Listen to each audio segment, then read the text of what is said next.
নবী আমার বলেন, উম্মত শুনো, এই উম্মত শুনো, এই কুরআনুল কারীমের মধ্যে এমন একটা আয়াতে কারিমা আছে যে আয়াতে কারিমা তেলাওয়াত করার কারণে আমার আল্লাহ তাআলা তোমাদেরকে দুনিয়ার জমিনের মধ্য থেকে ইন্তেকালের পরে আমার নবীজির হাত মোবারকে দইরা জান্নাতে যাওয়ার ক্ষমতা তোমাদেরকে দান করে দিবে।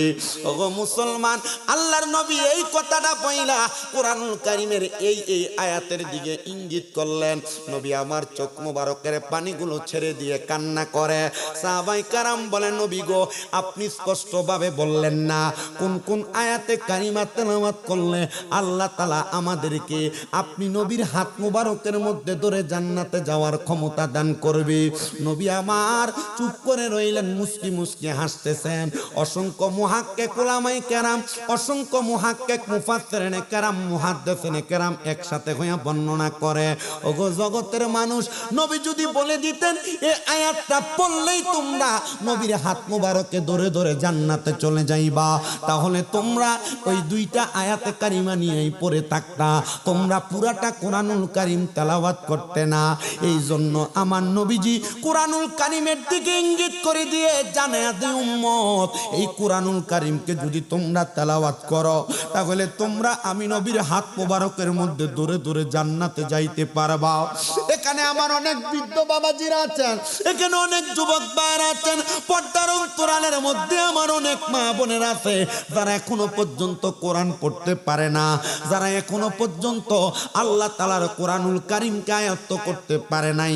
ওগো মুরব্বী বাবাজিরা, একটাবার চিন্তা করছেন নি গো, তিরমিজিতে আমার নবী হাদিস বর্ণনা করে, নবী আমার বলেন, দুনিয়ার জমিনের মধ্যে যদি কোনো মানুষ কোরআনুল কারীম শিক্ষা গ্রহণ না করে, ওই মানুষটা কবরে যাওয়ার পর ওই মানুষটাকে ফুলসিরাতের পারের মধ্যে প্রশ্ন করা হবে, ও আল্লাহর বান্দা, কোরআনুল কারীম তেলাওয়াত করো।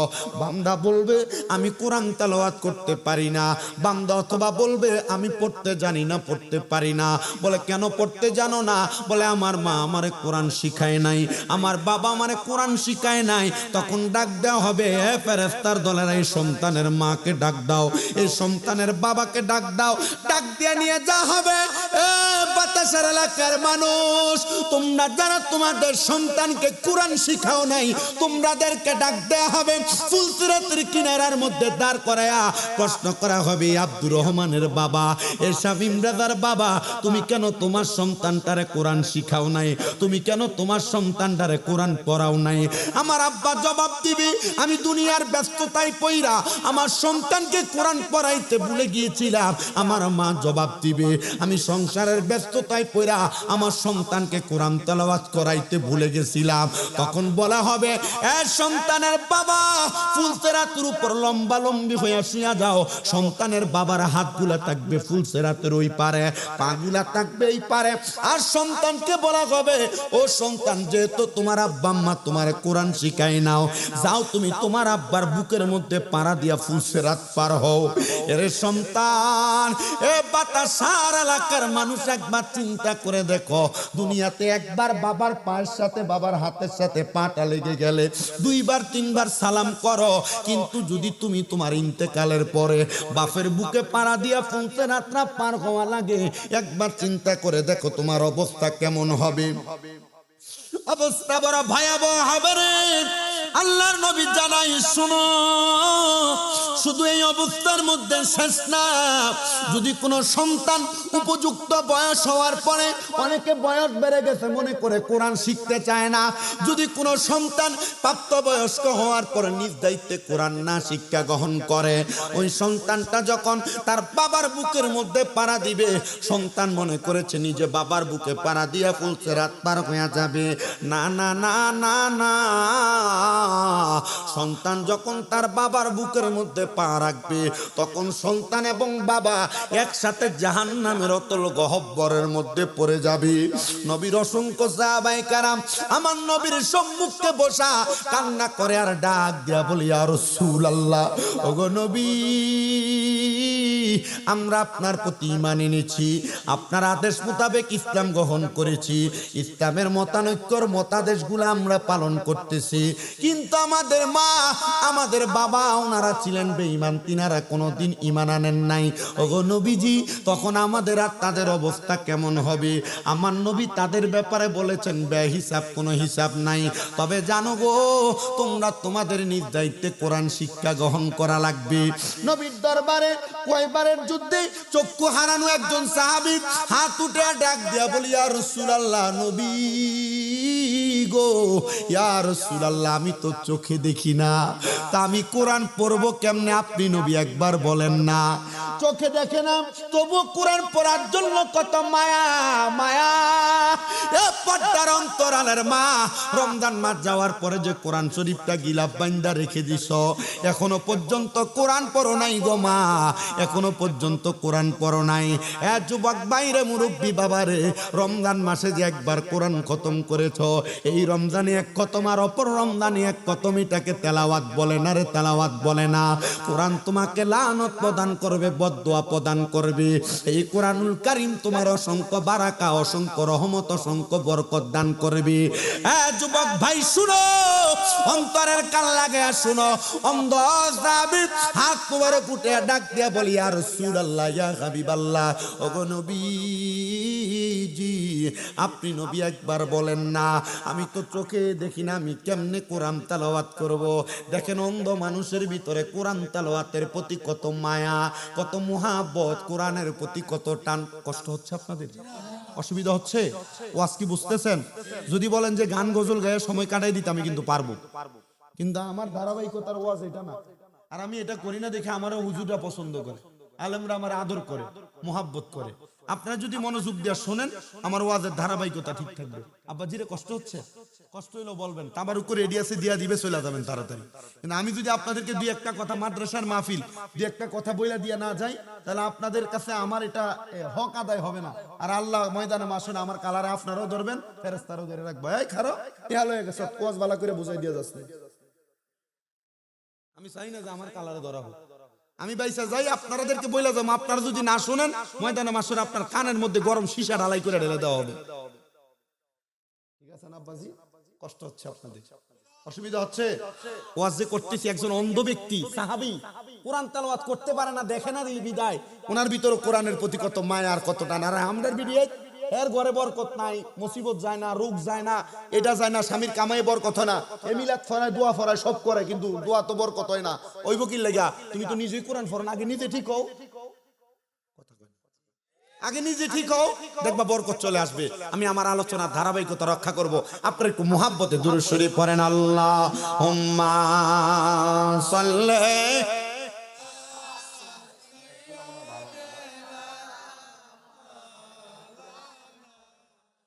মুহাম্মাদ ওয়া আলা আলি মাওলানা।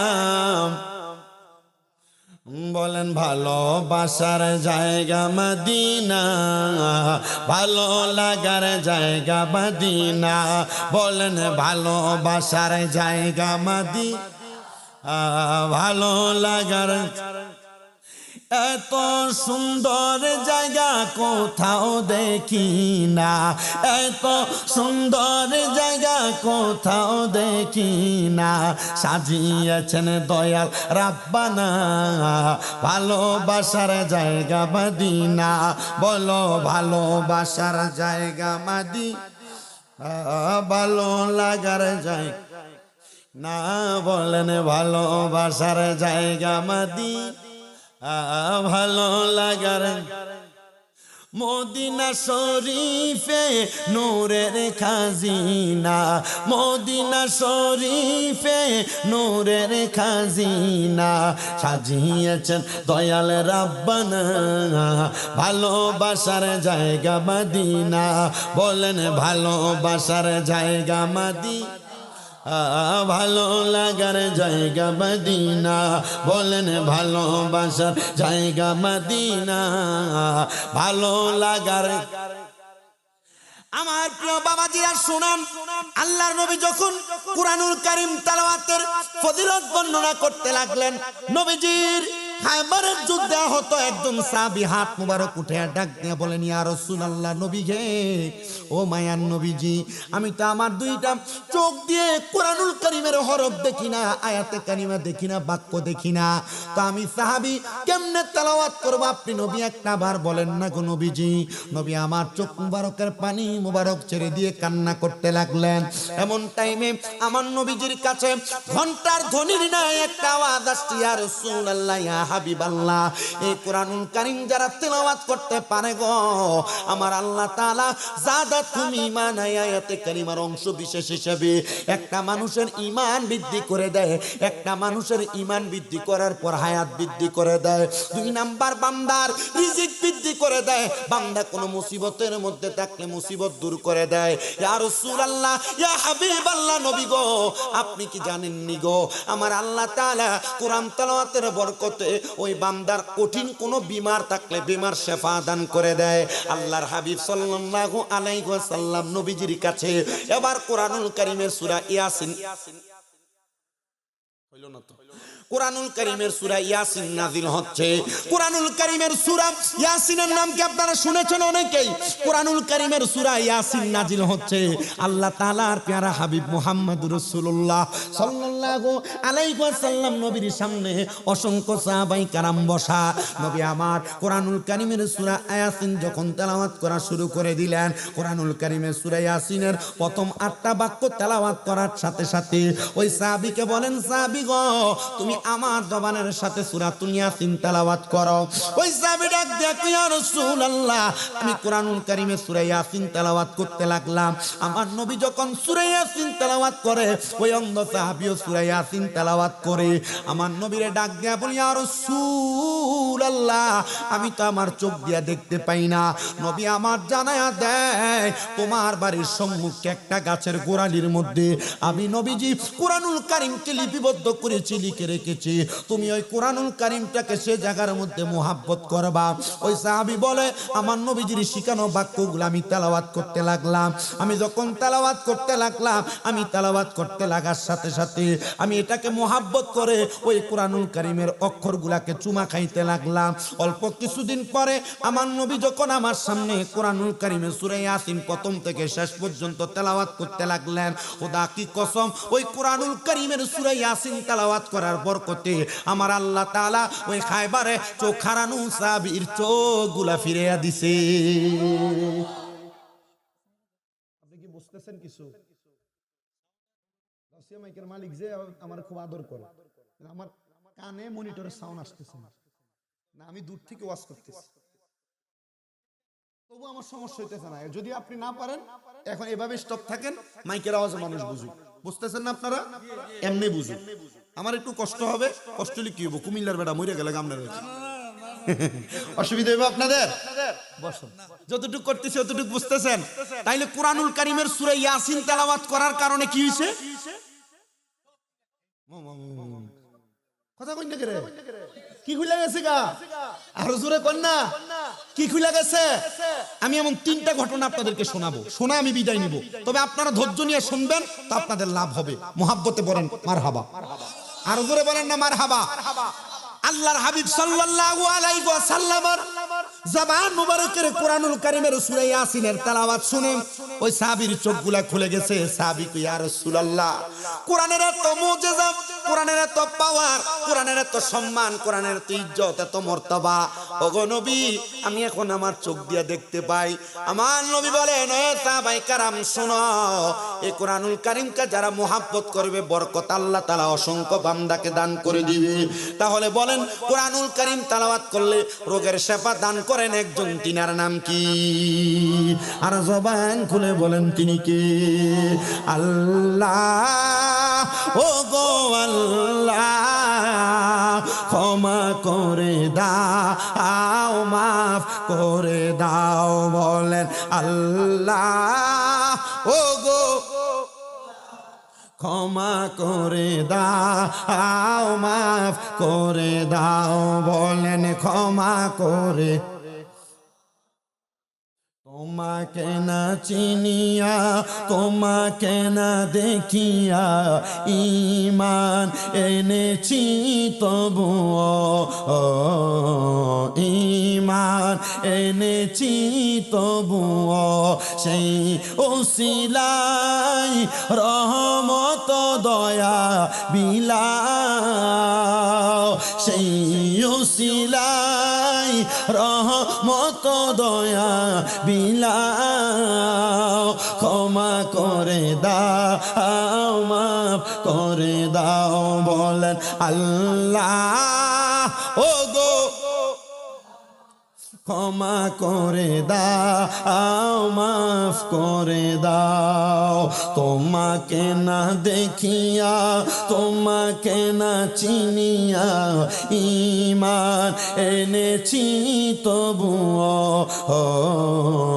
ঈমান এনেছি তবুও সেই ওসিলাই রহমত দয়া বিলাও সেই ওসিলাই রহমত দয়া বিলাও ক্ষমা করে দাও মাফ করে দাও বলেন ক্ষমা করে দাও মাফ করে দাও বলেন আল্লাহ ও গো এদিক দিয়ে বলে না ধরে আল্লাহ ও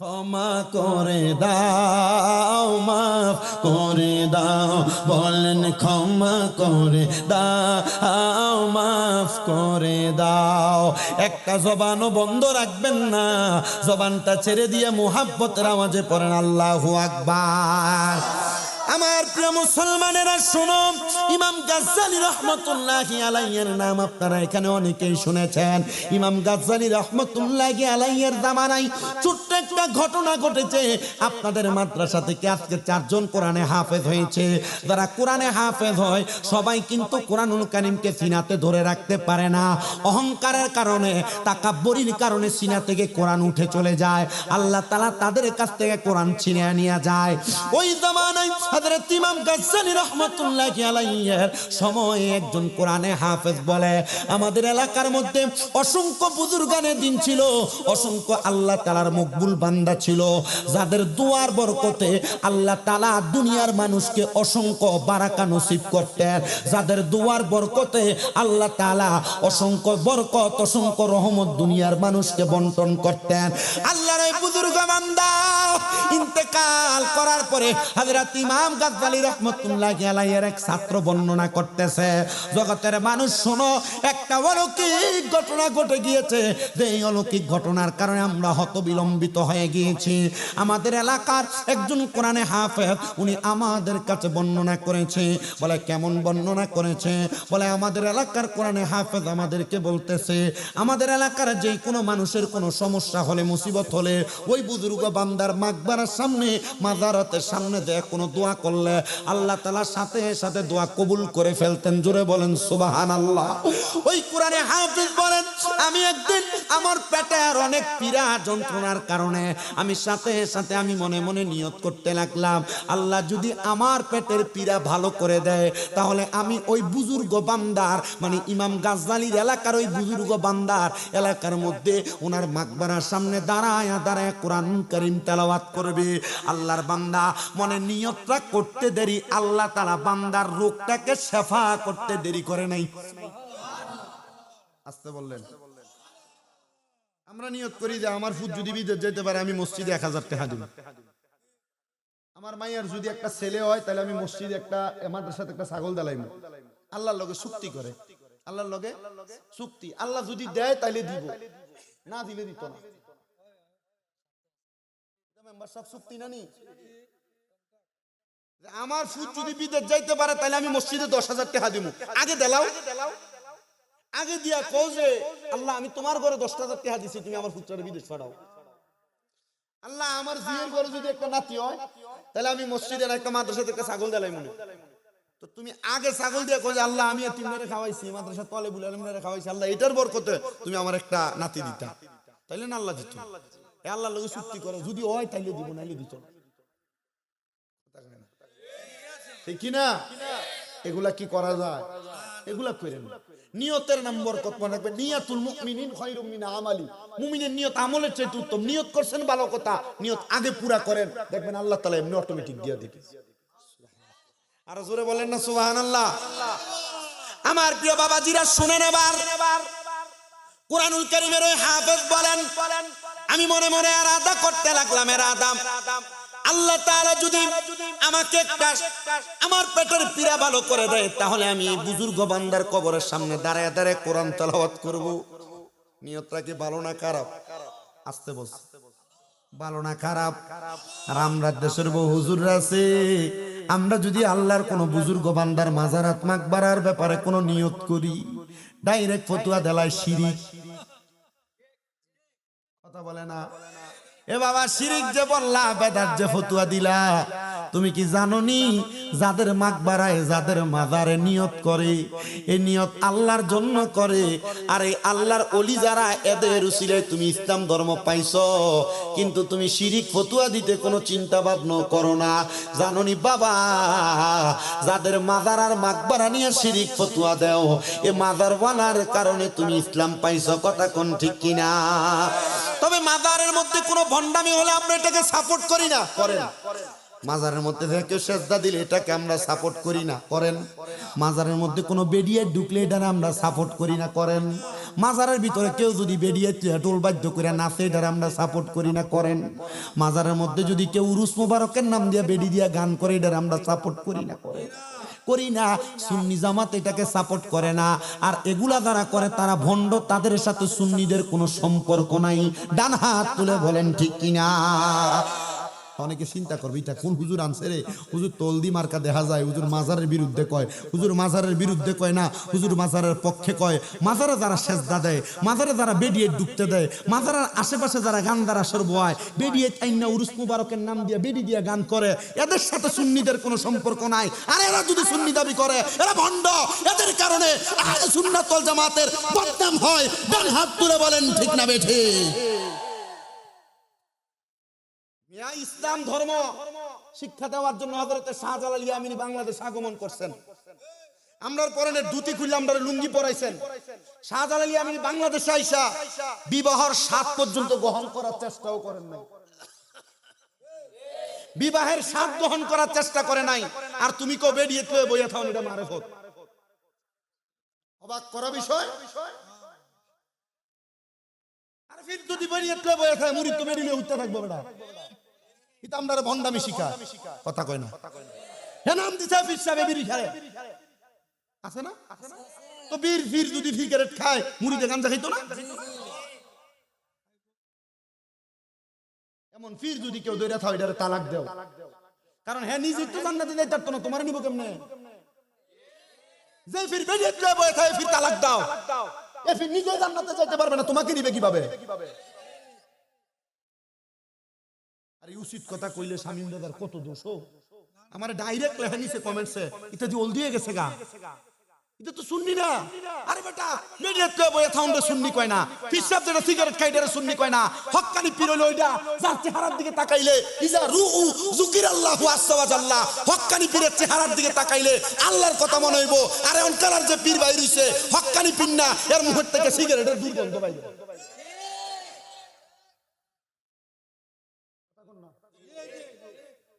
আর এগুলার কারণে সচেতন শিক্ষিত সমাজ পীর সাহেবদেরকে মোহাব্বত করে না।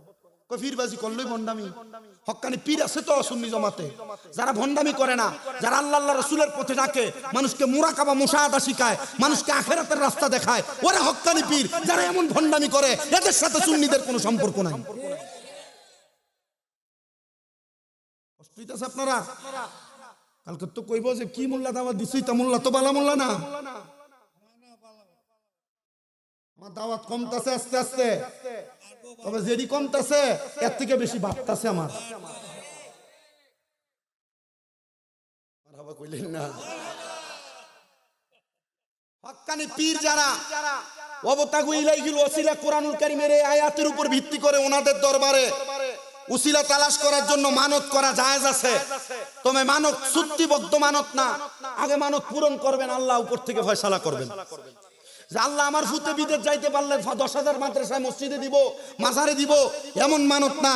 এমন মানত করবেন যে আল্লাহ তোমার ওলির দরবারের মাদ্রাসার, তোমার ওলির নামের মাদ্রাসার ভিতরে আমি দিলাম 10,000 টাকা, আল্লাহ যদি তুমি খুশি হও এটার উসিলে আমার পুত্রের বিদেশ যাওয়ার ব্যবস্থা করে দাও, পত্র সহজ করে দাও, আমার একটা নাতি দাও, আমার একটা জি দাও, আমার একটা পুত দাও, আমার বিপদ থেকে উদ্ধার করো, মুসিবত থেকে বাঁচাও, রোগ থেকে মাফ করো। আপনারা বলেন এমন নেক নিয়ত করলে, শক্তি ছাড়া ডাইরেক্ট মানত করলে আল্লাহ ওই মানত কবুল করার ক্ষমতা আল্লাহর আছে নাকি নাই? ঠিক এমন মানতই করেছিলেন আল্লাহর বান্দা। আল্লাহর বান্দা সামর্থ্যহীন হাফেজে কোরআন।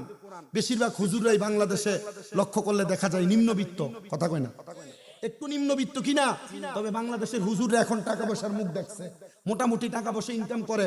বহু বহু হুজুররা বড় বড় গাড়ি চড়ে, বড় বড় বাড়িতে থাকে, সুন্দর বাড়িতে ঘুমায়। হ্যাঁ, এটা আল্লাহর ফয়সালা, আল্লাহ চাইলেই দিতে পারে। আমি যদি হুজুর হইয়া কমিটির গোলামি করি, হুজুর হইয়া মসজিদ কমিটির নম করি, এই হুজুর জীবনে বড় হইতারতো না। হুজুর যদি আমি আল্লাহর গোলামি করি, মসজিদ কমিটি আমাকে বলছে যদি এটা কোরআন সুন্নাহ মোতাবেক হয় আমি করবো, আর সুদখুর আর ঘুষখুরে তেল মাইরা মাইরা আমি চাকরি করবো, ইটা হুজুর আমি না। তাইলে এই হুজুর জীবনে বড় হওয়ার ক্ষমতা আছে, কথা কন না, ঠিক কিনা? আর হুজুররাও মরছে, মসজিদ কমিটি বানায় সুদখুররে, ঘুষখুররে, সিটাররে, বাটফাররে, যেটা আজীবন মানুষের হক মাইরা খাইছে, এটা নিয়ে মসজিদের সভাপতি বানায়। হুজুর করতো কিতা?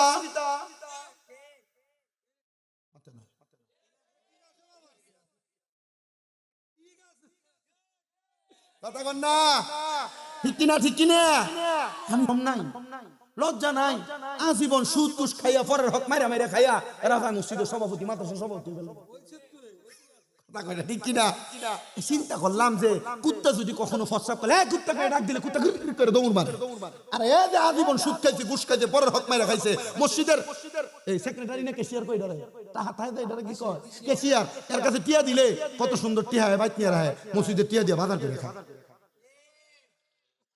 আমরা পাশের এলাকার এক খবর আমার কাছে দুনিয়ার বিচার আইয়ে, আমার এলাকার এক ফোলা এই ফেসবুকের ভিতরে দিল, ফেসবুকে দিছে যে আমরা এলাকার মসজিদের ওই 1 বছর 2 বছরের হিসাব বলে 5 আগস্টের পরে খুঁজা পায় না, একদিন হিসাব কই গেল, এরা মসজিদে টিয়া দিয়ে ব্যবসা করে। সব জায়গাতে আছে নাকি নাই? আছে নাকি নাই? আচ্ছা, এটার বিচার করব কি? আমি চিন্তা করি এর ভিতরে একটু ডর ভয় নাই? এর ভিতরে একটু ডর ভয় নাই? মায়া দয়া নাই? এই কেমনে মসজিদে টিয়া খায়ালা? আল্লাহ গো, এখন বুঝছি তুমি যে জাহান্নাম বানাইছো, জাহান্নামের ভিতরে আগুন জ্বালানোর লাগি তো লার্কির দরকার আছে। ও এই সুদখোর, ঘুষখোর, হারামখোর যদি পরের হক মাইরা খাইছে, ইতারে জাহান্নামে লার্কি বানাইবো, কথা কয় না, কি বানাইবো? ইতারে লাকড়ি বানাইবো জাহান্নামের, জাহান্নামের আগুনের তো জ্বালান লাগবো। আল্লাহ এডিরে জাহান্নামের লাকড়ি বানাইয়া এরপরে আল্লাহ তাআলা আমাদেরকে ঠিক রাখবো। তো হুজুররাও মাঝে মাঝে বিপদে পড়ে জায়গা, সুদখোর ঘুষখোর তো কি জানি কি কয় এলায়, কইলে চাকরিও থাকে না, কইলে উচিত কত কোন যায় না, বেটারে দমক দেয়, এটা কয় এটা কয়। হুজুররা যদি একটু বাচ্চা চলতে পারে আল্লাহ তাআলা হুজুরারে বাঁচাইবো। তো যে হুজুর নিয়ত করছিল, এই হুজুরটা একটু গরিব মানুষ, উনি কোনো টাকা পয়সা গরু ছাগল দেওয়ার নিয়ত করছে না, উনি নিয়ত করছে আল্লাহ তুমি যদি আমারে এই পেটের ব্যথাটা ভালো করে দাও, তোমার এই মকবুল বান্দার কবরের কাছে যাইয়া আমি একটু কোরআন তেলাওয়াত করতাম। আল্লাহর বান্দাকে আমি নিয়ত করে ঘুমাইছি, হঠাৎ করে কে জানি আমার কানে একটা গায়েবী ইলহামের আওয়াজ দিয়ে দিছে। ইলহাম বুঝুননি? হিসাব আছে এনে বুঝে এরা। ইলহাম কি? ইলহাম হইলো অদৃশ্য আওয়াজকে ইলহাম বলে। আউলিয়া কেরাম যারা, ওনারা ইলহামের মাধ্যমে অসংখ্য অগণিত খবর ওনারা বলে দিতে পারে, আর নবীরা গায়েবের খবরের মাধ্যমে বলে দিতেন। জোরে কোন সুবহানাল্লাহ। আল্লাহর বান্দা বলেন আমার কানের মধ্যে একটা ইলহামের আওয়াজ চলে আসছে, আমারে কে যেন বলে বান্দা তুমি নিয়ত করেছো যতক্ষণ পর্যন্ত তুমি কোরআনের তেলাওয়াত না করবা ততক্ষণ পর্যন্ত তোমার পেটের পীড়া ব্যথা ভালো হবে না। বান্দা বলে গভীর রজনী তাহাজ্জুদের নামাজের ওয়াক্ত আমি নামাজের মুসল্লার মধ্যে বইসা আমি আবার 2 রাকাত নামাজ আদায় করে আমি রওনা করলাম আল্লাহর ওই বুজুর্গ বান্দার কবরের সামনে। ওই বুজুর্গের কবরের সামনে যখন আমি রওনা করলাম, রওনা করে যাইতে যাইতে যাইতে যাইতে ওই বুজুর্গের কবরের সামনে চলে গেলাম। আমি বুজুর্গের কবরের সামনে যাইয়া কোরআনুল কারীমের প্রথম পারা পড়া শুরু করে দিলাম। আমি যখন প্রথম পারা পড়া শুরু করে দিলাম, খোদা কি কসম করে বলি গো, আমি কোরআনুল কারীমের একটা পারা কোরআন তেলাওয়াত শেষ করার আগে আল্লাহ তাআলা আমার পেটের ব্যথা ভালো করে দিয়েছে। জোরে জোরে বলেন সুবহানাল্লাহ। আল্লাহর বান্দা বলে আমি চলে গেলাম।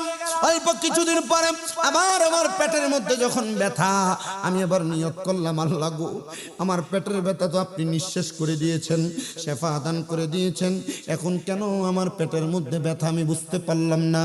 ও আল্লাহ, আপনি একটাবার আমার পেটের ব্যথাটাকে ভালো করে দেন। আমি নিয়ত করলাম আপনার যে বুজুর্গ বান্দা আছে, আমি বুজুর্গ বান্দার কবরের সামনে যায় দাঁড়ায়া আমি কোরআনুল কারীম তেলাওয়াত করব। বান্দা চলে গেলেন, আল্লাহর বুজুর্গ বান্দার কবরের সামনে যায় কোরআনুল কারীম তেলাওয়াত করা শুরু করে দিছে রে। আমার আল্লাহ তাআলা সাথে সাথে বান্দার পেটের ব্যথাটা ভালো করে দিছে। বান্দাটা কয় আমি 2 রাকাত নামাজ আদায় করলাম, নামাজ আদায় করে আল্লাহর কাছে বলতে লাগলাম, আল্লাহ গো আল্লাহ তুমি আমার পেটের পীড়া ভালো করে দিয়েছো, তুমি গফুর, তুমি গাফফার, তুমি রহিম, তুমি রহমান, আল্লাহ তুমি আমারে মাফ করে দাও। জানি না আমার কোন গুনার কারণে, আমার কোন মুসিবতের কারণে, আমার কোন পাপের কারণে, আমার কোন অন্যায়ের কারণে তুমি আমারে রোগ দাও। মনে রাখবেন মুসলমান, রোগ কিন্তু মানুষের এমনি এমনি হয় না। মানুষের খাসিয়তের কারণে, মানুষের কোন অন্যায়ের কারণে, মানুষের কোন দোষের কারণে, মানুষের কোন পাপাচারের কারণে আল্লাহ তাআলা রোগ মুসিবত দিয়া বিপদ দিয়া মানুষকে পরীক্ষা করে। মুসলমান, এবার তৃতীয়বার অল্প কিছুদিন পরে আল্লাহর ওই বান্দার পেটের মধ্যে এমন পীড়া, ওই বান্দা বলেন আমি আবার নিয়ত করলাম, আল্লাহ তুমি যদি আমার পেটের পীড়া ভালো করে দাও, আমি তোমার ওই বুজুর্গ বান্দার কবরের সামনে যা কোরআন তেলাওয়াত করব। বান্দা নিয়ত করার সাথে সাথে বান্দার পেটের ব্যথাটা যেন বাড়তেছে। বান্দা কোনো দেরি না কইরা সাথে সাথে দৌড়ায়া ওই আল্লাহর বান্দার কবরের সামনে চলে গেছে। আল্লাহর বুজুর্গর বান্দার কবরের সামনে যায়া একবার কোরআন তেলাওয়াত করা শুরু করেছে। কোরআন তেলাওয়াত যখন শুরু করেছে, একবার তেলাওয়াত করার পরে একবারে শেষের পৃষ্ঠায় যাওয়ার আগে বান্দার পেটের ব্যথা ভালো, কিন্তু বান্দা যখন তেলাওয়াত করছে, বান্দার পেটের ব্যথাটা তেলাওয়াত শেষ করার আগে আবার বেড়ে গেছে। বান্দা আবার নিয়ত করে আবার তেলাওয়াত করা শুরু করে দিছে। আবার পেটের ব্যথা বন্ধ, পারা শেষ করার আগে বান্দার পেটের ব্যথা আবার বেড়ে গেছে। বান্দা কয় আল্লাহ এটা কেমন কুদরতের খেলা দেখাইতেছো, আমি কোরআন তেলাওয়াত করি আমার পেটের ব্যথা বন্ধ থাকে, আবার কোরআন তেলাওয়াত বন্ধ করে দেই আমার পেটের ব্যথা ভালো হয়ে যায়। আল্লাহ তোমার এমন কুদরত আমি বুঝি না। আপনারা বলেন আল্লাহ চাইলে বান্দারে দুনিয়াতে আল্লাহর মতো করে না চাইতে পারে কি পারে না? এটা গানের লগে না শুনি না, এটা গানের না শুনি না, এই না শুনি আল্লাহ তাআলার কুদরতি ইশারার না শুন। পেটের ব্যথা তেলাওয়াত করে ভালো হয়ে যায়, তেলাওয়াত বন্ধ পেটের ব্যথা শুরু হয়ে যায়। আল্লাহর ওই বান্দা বলেন যখন আমি 3 বার কোরআন তেলাওয়াত করার পরে আমার পেটের ব্যথা আবারও বেড়ে গেছে, আমি সাথে সাথে মাকবারার পাশে একটা লম্বা বেত দেখি, আমি বেতরাই না। আল্লাহর ওই বুজুর্গ বান্দার কবরের উপর আমি ঠাস ঠাস করে 3টা বাড়ি মারছি। আমি বাড়ি মাইরা রাগ করে আমি যখন চলে যাইতেছিলাম, আমার মন মেজাজ বড় খারাপ, রাগান্বিত অবস্থা। আমি আবার রাস্তার প্রতিমধ্যের মধ্যে দেখলাম চিরাফাড়া জামাওয়ালা পাগল বেশে কে জানি একজন আমার সামনে দাঁড়িয়ে গেছে। আমি জিজ্ঞাসা করলাম কে আপনি, কেন আমার সামনে দাঁড়াইলেন? আল্লাহর বান্দা বলে তোমাকে দেখা যায় তোমার চেহারাটা মলিন, চোখগুলা লাল হয়ে গেছে, রাগান্বিত কেন বলো কারণ? বলে আমার এই সমস্যা, কোরআন তেলাওয়াত করলে পেটের ব্যথা ভালো হয় না, চেত বাইরা যায়। বলে বাইরা যায়, আমারে বলো আমি তোমার পেটের ব্যথা ভালো করে দেই। এবার আল্লাহর কোরআনে হাফেজ বান্দা ডাক দিয়া বলি বুজুর্গ বান্দার কবরের কাছে কোরআন তেলাওয়াত করলাম, পেটের ব্যথা ভালো হইল না, আপনি বুঝি পাগল মানুষ আমার পেটের ব্যথা ভালো করবেন? ইবনে মাজাহ শরীফের হাদিস, আল্লাহর নবী কয় আলা উখবিরুকা আম্মুলুকিল জান্নাহ, আমি নবী কি তোমাদেরকে জান্নাতের বাদশা সম্পর্কে খবর দিব না? সাহাবায়ে কেরাম বলে ক্বালু বালা ইয়া রাসূলুল্লাহ, খবর দেন। আমার নবী বলেন ক্বালা রাজুলুন দাঈফুন মুস্তাদাফুন যু তিমরাইন লা ইউবাহু লাহু লাউ আকসামা আলাল্লাহি লা আবাররা, এমন ব্যক্তি হবে জান্নাতের বাদশা যার চুলগুলা এলোমেলো, কাপড়গুলা নোংরা এলোমেলো, পাতলা শরীরের, যাকে দেখে তোমাদের পছন্দ হবে না। সে যদি আল্লাহর কাছে কোনো দোয়া করে, ওই দোয়ার সাথে সাথে আমার আল্লাহ কবুল করে নেয়। জোরে জোরে বলেন সুবহানাল্লাহ। এই জন্য কোন রাস্তার পাগল, রাস্তার কোন ফকিরকে দেখলে পানি মারবা না, রাস্তার কোন পাগল ফকিরকে দেখলে কলার চুল কামারবা না।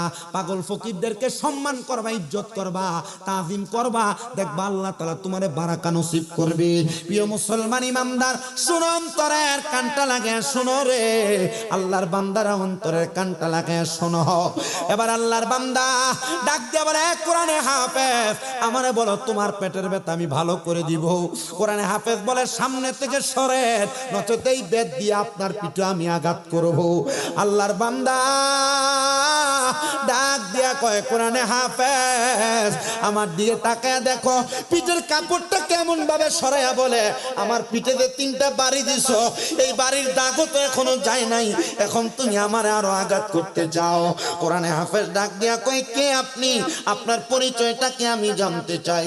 বলে, যার কবরে বাড়ি মারছো আমি ওই কবরওয়ালা, আমার এই তো তুমি আঘাত গুলা মারছো।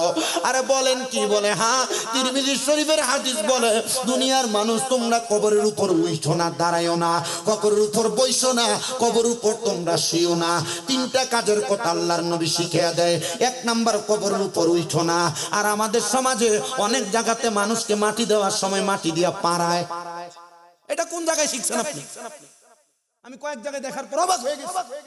কবরের সামনে রাগান্বিত হয়েছি, কবরের উপর উঠে পাড়ায় পাড়ায় আপনি মাটি দেন।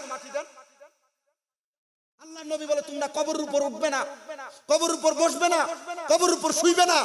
3টা হাদিসে, একটা হাদিসে মোবারকে 3টা নির্দেশ করেছেন আল্লাহর হাবিব। আরে পাড়ায় পাড়ায় মাটি দেয়। কবরবাসী কষ্ট পায়, আঘাত পায়।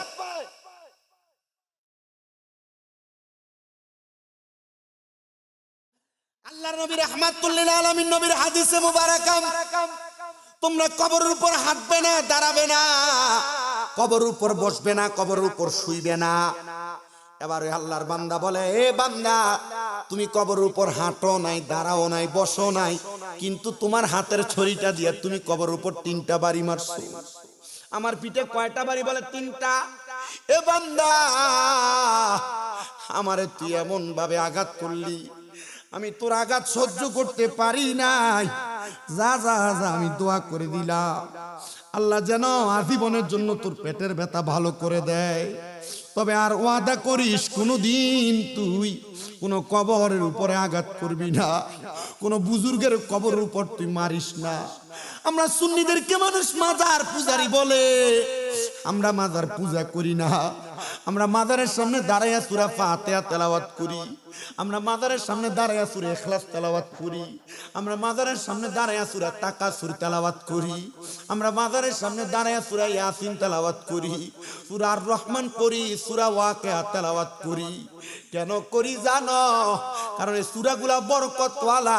আল্লাহ এই বরকতওয়ালা সূরার উসিলায়, বরকতওয়ালা বান্দার উসিলায় যেন আমরা দোয়াগুলা কবুল করি। আমরা পূজা করি না, যারা সেজদা করে আমরা তাদেরকে সাপোর্ট করি না, আমরা জিয়ারত করি। আল্লাহর নবী কয়, দুনিয়ার উম্মত নাহাইতুকুম আন জিয়ারাতিল কুবুরি, আমি তোমাদেরকে কবর জিয়ারত করতে নিষেধ করেছি। তবে যখন আমার নবী দেখলেন মানুষ মৃত্যুর কথা ভুইলা যায়, মরার কথা ভুইলা যায়, আমার নবী কয়, ফাজুরুহা, অতঃপর তোমরা তেলাওয়াত করো। এরপর নবী আদেশ করেছে কবর জিয়ারত আর মাজার জিয়ারত করার জন্য। ওগো নবী কেন? বলে, কবর জিয়ারত তোমাদেরকে মৌতের কথা স্মরণ করায়। বলে, হুজুর তাহলে হবিগঞ্জ থেকে সোনারুঘাট নাসিরউদ্দিন সিবাসালার দরবারে কেন যাব? শাহজালাল শাহপরানের দরবারে কেন যাব? কবর তো আমাদের হবিগঞ্জের বাতাসারেও আছে, কুমিল্লা শহরেও আছে, এগুলা করলেই চলে। ওরে বাবা, আমার এলাকার কবরস্থানে সাধারণ পাবলিক শেয়ার হইছে, আর আল্লাহর বুজুর্গ বান্দা যারা ইসলাম প্রচার করতে, তিনারা শাহজালাল শাহপরান 360 আউলিয়া 12 আউলিয়া, এদের উসিলায় নিয়ে আল্লাহ আমরারে মাফ করে। এজন্য আমরা জিয়ারত সফর করি, এজন্য আমরা আল্লাহর ওলির দরবারে উরুস মুবারকে যাই। আমরা ভণ্ডামি করতে যাই না, কারণ আমরা জানি আল্লাহর ওলির দোয়ার বরকতে আল্লাহ তাআলা তকদির পরিবর্তন করে দেয়, ভাগ্য পরিবর্তন করে দেয়। আপনারা বলেন, এই ক্ষমতা আমার আল্লাহর আছে না? না, আপনারা বলেন, এই ক্ষমতা আমার আল্লাহর আছে না? না। আপনার আরেকবার বলেন আল্লাহর আছে না নাই? মুসলমান, আল্লাহর ওই হাফেজে কোরআন বান্দা বলে এই কথাটা বইলা আমার বলছে, যার কোনোদিন তোর পেটের ব্যথা ভালো খারাপ, পেটের ব্যথা হবে না, পেটে কোনো পীড়া হবে না, তবে কোনোদিন আল্লাহর কোনো বান্দার কবরের মধ্যে তুই আঘাত করিস না। আমি এই কথাটা শোনার পর আমি আমার ডাইনে তাকাইলাম, বামে তাকাইলাম, সামনে পেছনে তাকাইলাম, কিন্তু আমার ডাইনে বামে সামনে পেছনে আমি কোনো মানুষ দেখতে পাই নাই। কত তালাশ করলাম, কিন্তু আল্লাহর বুজুর্গরে আরে আমি আর খুঁজা পাই নাই। আমি সাথে সাথে দৌড়াইয়া হযরত ইমাম গাজ্জালির কাছে গেছি। ইমাম গাজ্জালি গো, আমার জীবনে এই ঘটনা ঘটছে, আপনি একটা বার আমারে বুঝাইয়া দেন, আমারে তওবা পড়াইয়া দেন, আমি যেন ওই আল্লাহর বুজুর্গর কাছে একবার মাপ চাইতে পারি। আপনি আমারে সেই তৌফিক, আমারে সেই ক্ষমতা, আমারে সেই পাওয়ার আপনি যোগাইয়া দেন। ইমাম গাজ্জালি কয়, এ আল্লাহর বান্দা, তুমি কি জানো না আমার আল্লাহ হাদিসে কুদসিতে বলছে, মান আদালি ওয়ালিয়ান ফাকাদ আযামতুহু বিল হারবি, যেই ব্যক্তি আল্লাহর বন্ধুদের সাথে দুশমনি করে, বিয়াদবি করে, আমার আল্লাহ তার সাথে যুদ্ধ করে। আল্লাহর সাথে যুদ্ধ করার ক্ষমতা দুনিয়ার কেউ নাই। দুনিয়াতে যারা আল্লাহর ওলিদের মাজার নিয়ে, আল্লাহর ওলিদেরকে নিয়ে বাজে বাজে মন্তব্য করে, ফেরাউনের নমরুদ আমার আল্লাহর সঙ্গে যুদ্ধ করার কত চেষ্টা করছে, একটারে আমার আল্লাহ নিম্নতে সুবাইয়া মারছে, আর একটা নাকের ছিদ্র দিয়া ল্যাংরা মশা ঢুকিয়া মারছে। খোদার কসম করে বলি, সোনার বাংলাদেশে 5 আগস্টের পরে যে হারামজাদারা আল্লাহর ওলির মাজার গুলারে আঘাত করছে, আপনারা বলেন আমার আল্লাহর হাদিসে কুদসির মাধ্যমে আল্লাহ যে বাণী বলছে, আল্লাহর ওলিদের সাথে দুশমনি করলে আল্লাহ যুদ্ধের ঘোষণা করে, এরা কি আল্লাহর ওলির মাজার গুলা ভাঙ্গা আল্লাহর সঙ্গে যুদ্ধ করছে? আমার আল্লাহ চাইলে এদেরকে দুনিয়াতে লাঞ্ছিত আর বঞ্চিত করার ক্ষমতা আল্লাহর আছে না নাই? ইমাম গাজ্জালির কাছে হাফেজে কোরআন যে ডাক দিয়া কই, হুজুর আমার এমন একটা হিকমত শিখিয়ে দেন, আমি যেন ওই বুজুর্গর কাছে মাপ চাইতে পারি। ইমাম গাজ্জালিকে আমার কাছে কোনো হিকমত নাই রে। এ আল্লাহর বান্দারা, তোমরা যারা এখানে বসছো, অনেকের মা বাপ মরে গেছে, একবার চিন্তা করে দেখো, জীবনে বহু অন্যায় করছো, কিন্তু মা বাপের কাছে মাপ চাইতে পারো না। মা বাবার কাছে কেমনে মাপ চাইবা? ইমাম গাজ্জালির এই বর্ণনাটা এইভাবে তিনি দিচ্ছে। ইমাম গাজ্জালি কয়, বান্দা, এ আল্লাহর বান্দা শোনো, আমার আল্লাহ কোরআনে বলছে, ওয়া মিনাল লাইলি ফাতাহাজ্জাদ বিহি নাফিলাতাল লাকা আসা আইয়াবআসাকা রাব্বুকা মাকামাম মাহমুদা। জবান খুলে জোরে জোরে বলেন আল্লাহু আকবার। ইমাম গাজ্জালি বলেন, এ হাফেজে কোরআন, তুমি কি আয়াত পড়েছো? হাফেজে কোরআন বলে, হ্যাঁ হুজুর পড়েছি। বলে, আল্লাহ যে বলছে কোরআনুল কারীমের আয়াতের মধ্যে, আমার নবীকে আপনি রাতের কিছু অংশে তাহাজ্জুদের নামাজ পড়েন, যদি আপনি তাহাজ্জুদের নামাজ আদায় করেন, অতি সত্বর আমার আল্লাহ তাআলা আপনার মাকামে মাহমুদ, প্রশংসার জায়গা দান করবে। বলে, হ্যাঁ হুজুর পড়েছি। আল্লাহর নবী জানে, দুই উম্মত, দুনিয়ার জমিনে কোনো মানুষ যদি তাহাজ্জুদের নামাজ আদায় কইরা আমার আল্লাহ তাআলার কাছে কোনো কিছু চায়, আমার আল্লাহ তাআলা ওই মানুষটার আশাটা পূরণ করে দেয়। আল্লাহর বান্দা বলে, হুজুর আর বলা রাখবেন, আমি বুঝছি। এবার আল্লাহর বান্দা বলে, আমি বাড়িতে যাইয়া সুন্দর করে তাহাজ্জুদের নামাজ পড়তে লাগলাম। এই আল্লাহর বান্দারা অনেকে বিদেশ যাইতে পারো না, তাহাজ্জুদ পড়ো, আল্লাহ তাআলা বিদেশের কনফার্ম করাইয়া দিবে। অনেকে ব্যবসা করো, বরকত হয় না, তাহাজ্জুদ পড়ো, দেখবা আল্লাহ তাআলা ব্যবসায় বরকত দান করে দিবে। অনেকে কঠিন রোগে আক্রান্ত, রোগ শেফা হয় না, তাহাজ্জুদ নামাজ পড়ো, দেখবা আল্লাহ রোগ মাফ করে দিবে। অনেকে বিপদে পড়ে আছো, বিপদ থেকে উদ্ধার হতে পারতেছো না, তাহাজ্জুদ নামাজ পড়ো, দেখবা আল্লাহ তাআলা বিপদ থেকে উদ্ধার করে দিবে। অনেক মা বোনেরা আছেন, পেটের সন্তান আসে না, আমি বলবো তাহাজ্জুদের নামাজ পড়ো, দেখবা আল্লাহ গর্ভে সন্তান দান করে দিবে। অনেক ভাই বাবারা আছেন, মনে অনেক আকাঙ্ক্ষা আশা আছে, কবুল হয় না, দোয়া কবুল হয় না, আমি বলবো তাহাজ্জুদের নামাজ পড়েন, দোয়া কবুল হয়ে যাবে। তাহাজ্জুদ নামাজ বড় একটা মুসিবত থেকে উদ্ধার হওয়ার মাধ্যম। আল্লাহর ওই বান্দা বলে, আমি তাহাজ্জুদের নামাজ পড়তে লাগলাম, নামাজ পড়ে দোয়া করতে করতে লাগলাম, গফুর রহিম নাম তোমার আল্লাহ হো আল্লাহ, বলো রহিম রহমান আল্লাহ, ও বলেন রহিম রহমান আল্লাহ আল্লাহ। আল্লাহর হাফেজে কোরআন বান্দা বলে, আমি আল্লাহর দরবারে তাহাজ্জুদের নামাজ পড়ে পড়ে যখন কাঁদতে লাগলাম, এমন টাইমে আমার আল্লাহ তাআলা আমার মুরাকাবার ভিতরে এমন একজন বুজুর্গরে হাজির করায়া দিছে, যে বুজুর্গের শরীরের মধ্যে সুন্দর জামা কাপড় দেখা যায়, কিন্তু চেহারাটা দেখতে সেম সেম ওই সিরা জামা কাপড় পরা এলোমেলো চুলওয়ালা পাগল ব্যক্তিটার মতো। আমি জিজ্ঞাসা করলাম, এ আল্লাহর বান্দা, আপনি কেন আমার ঘরের দরজার সামনে? আপনি কেন আমার মুরাকাবাতে হাজির? আপনি কে?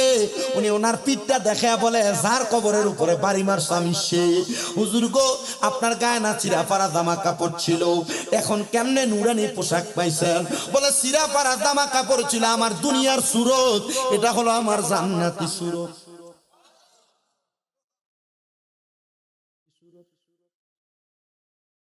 দুনিয়াতে হাফেজে কোরআন হাফেজ সাহেব হইতেছেন যারা, আপনারা মনে রাখেন, মাথায় রাখেন, এটা তাহাজ্জুদ নামাজ পড়লে, মুরাকাবা করলে, চোখ বন্ধ করলে আল্লাহর বুজুর্গদেরকে দেখা যায়। যদি চেষ্টা করেন নবী দেখবেন, নবীও দেখতে পারবেন।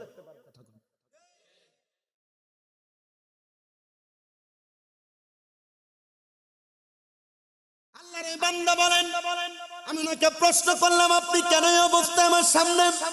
তিনি আমার জবাব দেয় অন্য কোনো কারণে না। বলে, কেন? বলে, আমি তোমার সামনে আসছি, তুমি আমারে দেখার জন্য এত কষ্ট করে তাহাজ্জুদের মধ্যে কান্নাকাটি করতেছো। হুজুর, আমি আপনারা দেখতে কেন কান্দি জানেন? এক নাম্বার ক্ষমা চাইতে। বলে, তোমারে ক্ষমা করে দিলাম। হুজুর, আরেকটা কারণ আছে। বলে, কি? বলে, হুজুর গো, আপনি কি আমার কোরআন তেলাওয়াত শুনে শান্তি পান নাই? তাহলে আমার পেটের ব্যথা বাড়লো কেন? হুজুর জবাব দেয়, বাবারে, তুমি যখন প্রথম দিন তেলাওয়াত করছো, তোমার পেটের ব্যথাটার জন্য আমি আল্লাহর কাছে কইছি, আল্লাহ, যে আল্লাহর বান্দার কোরআন তেলাওয়াত এত সুন্দর, আল্লাহ এই বান্দার পেটের ব্যথা তুমি রাখো না, তাড়াতাড়ি ভালো করে দাও। আল্লাহ আমার দোয়া কবুল করে তোমার ব্যথা ভালো করে দিছে। দ্বিতীয় দিনও তেমন ভাবে ভালো করে দিছে, কিন্তু তৃতীয় দিন যখন তুমি তেলাওয়াত করতেছো, আমার কাছে তোমার তেলাওয়াতটা বড় ভালো লাগছে। বান্দারে, আমি আমার আল্লাহর কাছে বলছি, আল্লাহ এখন যদি তুমি তার ব্যথাটা ভালো করে দাও, আল্লাহ গো, সে এখন এখান থেকে চলে যাবে। আল্লাহ আজকে আমার কাছে বড় ভালো লাগে, আল্লাহ তার তেলাওয়াতটা যেন আরো বেশি করে করে, তুমি তার পেটের ব্যথাটা একটু বাড়ায়া দাও। এ আল্লাহর বান্দা, যখন তোমার চলে যাওয়ার সময় হইতো, আমি তখনই এই দোয়াটা করতাম, আর আল্লাহ তখন তোমার পেটের ব্যথা বাড়াইয়া দিত। আমার আল্লাহ তাআলা যখন পেটের ব্যথা বাড়াইয়া দিত, এবার তুমি আবার তেলাওয়াত করা শুরু করতাম। এমন ভাবে 3 বার তেলাওয়াত করছো, 3 বার আমার কাছে শান্তি লাগছে। কারণ আমরা কবরের ভিতরে যাওয়ার পরে আমার আল্লাহ দে বলছে, ওয়ালা তাকুলু লিমান ইউকতালু ফি সাবিলিল্লাহি আমওয়াত বাল আহইয়াউ ওয়ালাকিন লা তাশউরুন। আল্লাহ দে বলছে, আল্লাহর বুজুর্গ বান্দারা, এরা মরে না, এরা জিন্দা। আমরা যে জিন্দা কবরে আছি, দুনিয়ার মানুষ জিন্দা থাকলে ভাত খায়া তরকারি খায়া বাঁচে, রুটি খায়া খানা দেনা খায়া বাঁচে। বান্দারে, আমরা কবরবাসী যারা জিন্দা, আমরা দুনিয়ার খানা খায়া বাঁচি না, আমরা ওই কবরের ভিতরে আল্লাহর পক্ষ থেকে যে ওই ইউরজাকুনের খাতিরে রিজিক প্রাপ্ত হই। আমার আল্লাহ তাআলা আমরা রিজিক হিসাবে কোরআন তেলাওয়াত, জিকির আর নামাজ রে দিয়া দিছে। তোমাদের কোরআন তেলাওয়াত শুই না আমাদের পেটের ক্ষুধা নিবারণ হয়ে যাইতো, এটাই আমাদের জন্য রিজিক। যারা মুমিন বান্দা, মুমিনের রিজিক ভাত তরকারি না, মুমিনের রিজিক হলো আল্লাহর জিকির, কোরআন তেলাওয়াত। মুমিনের রিজিক হইল আল্লাহর পক্ষ থেকে আল্লাহ প্রদত্ত জিকির আজকার গুলা। আমি তোমার কোরআন তেলাওয়াত গুলা আমার রিজিক হিসেবে গ্রহণ করছি। আমি বুঝতে পারি নাই তুমি যে আমার পেটের, আমার কবরের উপরে এমন ভাবে আঘাত করবা, যারে বান্দা যা, এখন থেকে আর আঘাত কইরো না, এখন থেকে তুমি বেশি বেশি করে কোরআন তেলাওয়াত করো। আল্লাহর বান্দা বলে, আমার বয়স 69 বছর বয়স পর্যন্ত আমি আমার সারাটা জীবন ওই বুজুর্গের কবরের সামনে কাটিয়ে দিছি। আমি শুধু কোরআন তেলাওয়াত করেছি, আমার হাজত ছাড়া আমি আমি কখনো ওই বুজুর্গের কবরের সামনে থেকে উঠতাম না। আমার খানা কি, আমার পড়া কি, আমার দুনিয়ার কোনো রং তামাশার কথা আমার মনে নাই। আমি শুধু কোরআনই পড়তাম, কোরআনই পড়তাম, কোরআনই পড়তাম। এটার কারণে আমার আল্লাহ তাআলা আমার খানার জন্য কোনো টেনশন পীড়া দেয় না। আমি যখন কোরআন পড়তাম অটোমেটিকলি আমার আল্লাহ আমার খানা জোগাড় দিয়ে দিত।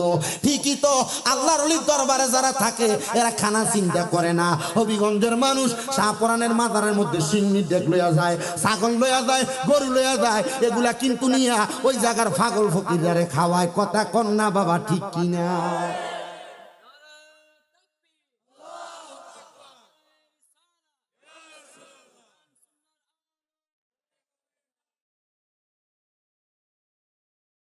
আচ্ছা, এবার বলেন বাতাসের এলাকার গুরুস্থানটা কোন দিকে?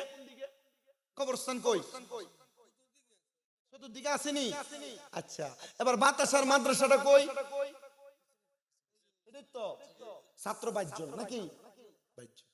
আচ্ছা, ওই ইমাম গাজদালির জামানায় এক হাফেজ আল্লাহর এক বুজুর্গ যদি কবরে খানা পায়, বুজুর্গের খানা কি ভাত? কথা কই, ভাত তরকারি, কোরআন তেলাওয়াত, জিকির আজকার। আচ্ছা, এক বুজুর্গ যদি কবরে খানা পায়, তো এই বাতাসার মাদ্রাসার তলে বুলালাম ছাত্ররা সকালে ফজরের আগে ওঠে না? ফজরের আগে উঠে কোরআন পড়ে, সকালে কোরআন তেলাওয়াত করে, 10টার দিকে ঘুমাইলে 12টার দিকে উঠে এরপর আবার কোরআন তেলাওয়াত করে, জোহরের পরে বাংলা পড়লে এরপর আবার কোরআন পড়ে, মাগরিবের পরে সবক পড়ে। তেলাওয়াত করে না? করে না? করে না? আচ্ছা, মনে হয় বাতাসার মাদ্রাসার হাফেজ সাহেবরা তেলাওয়াত করলে আল্লাহ বাতাসারের কবর আযাব মাফ করে না। এবার বলেন আপনাদের মা বাপ কবরে আছে কার কার? কারোর মা নাই, কারোর বাপ নাই, যার যে কবরে আছে, বংশের মানুষ কবরে আছে কার কার? হাত তোলেন। আমারও আছে, আপনার নাই? এটা নাই মনে, এটা নাই, এটা নাই। তোর বংশে কেউ নাই আব্বা কবরে? আতর আত্তামান আব্বাজি, এই মাদ্রাসার লজিম নেই, এত টেনশন করার লাগে এরা। আমি বেশি মানুষ চাইবো না। এই তালেবুল ইলমরা কোরআন তেলাওয়াত কইরা যে আপনাদের বংশের মানুষের কবরের আযাব মাফ করাইতেছে, এই মাহফিল আগামী বছর হবে। আমি এখানে 10 জন মানুষ চাইবো, 10 জন। হুজুর আমার মা কবরে, আমার বাবা কবরে। 1 নাম্বার হুজুর আমি আমার আম্মা আব্বার জন্য এই মাহফিল আগামী বছর। 10,000 পারবেন কিনা জানি না, হাত তুলবেন। 10,000 না পারলে একজন রব্বানা যালামনা আনফুসানা ওয়া ইন লাম তাগফির লানা ওয়া তারহামনা লানাকুনান্না মিনাল খাসিরিন। মাবুদু মাবুদু, ও দয়াল আল্লাহ, একটু রহমতের নজর করে তাকিয়ে দেখেন গো আল্লাহ। এই হবিগঞ্জ জেলার অন্তর্গত বাতাসার হাদি হরমুজ আলী সুন্নিয়া হাফিজিয়া মাদ্রাসার দস্তার বন্দি হাফেজ ছাত্রদের পাগড়ি প্রদান উপলক্ষে 10তম বার্ষিক সুন্নি মহাসম্মেলন সাজাইয়া মাদ্রাসা ময়দানে আল্লাহ বিশেষ করে গো পীরে কামেল মুকাম্মেল হযরত শাহ সুফি মুহাম্মদ মতিউর রহমান আব্দুল বারী নকশবন্দি মুজাদ্দিদি বালুচর দরবার শরীফের পীর সাহেব হুজুর কেবলার সদারত সবারত্ন কর্মে আল্লাহ ওনার সাহেবজাদারের সঙ্গে নিয়া এলাকার দাড়ি পাক্কা মুরব্বী বাবারা, এলাকার মসজিদের ইমাম খতিব মুয়াজ্জিন মাদ্রাসার হাফেজ তালেবুল ইলমরা সহ আমার দাড়ি পাকা মুরব্বী বাবারা, যুবক নওজোয়ান ভাইয়েরা, ছোট ছোট মাসুম বাচ্চারা, পর্দার অন্তরালের আমার অবলা সরলা মা বোনেরা, দেশ বিদেশ থেকে প্রবাসী আমার ভাই বাবারা মুনাজাতের মধ্যে হাত বাড়াইয়া দিছে। মাবুদ